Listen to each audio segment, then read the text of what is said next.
Hi, Janice! Welcome back! O, di ba? May pag-ganan.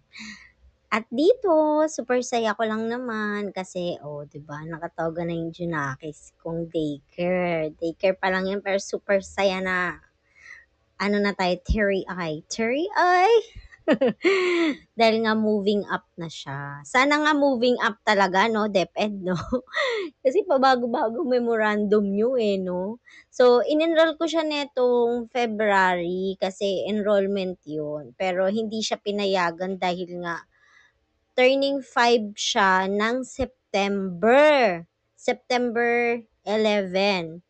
Pero sa memorandum ng DepEd ngayon, dahil pasukan ay June, um, gusto nila hanggang August lang dapat. So, tatanggapin lang nila kapag turning 5 ka ng August. Dahil hindi nga August yung birthday ng Junakis ko, so 50-50 pa tayo kung mag-moving up ba talaga siya. But I'm happy na, ayun nga, natapos namin ang taon na ito, 'di ba? At sana next year, I mean, this coming, school year ay magkaroon na siya ng enrollment sa September. Sana, I'm hoping. Baka daw kasi magbago yung ibababa ng DepEd. Sana, sana.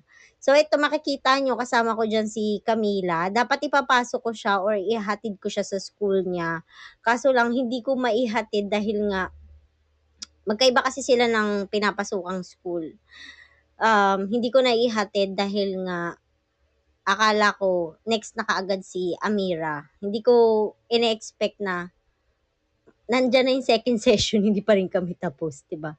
O nag-selfie pa siya diyan. O bongga si ate mo. Ayun lang. Bye-bye.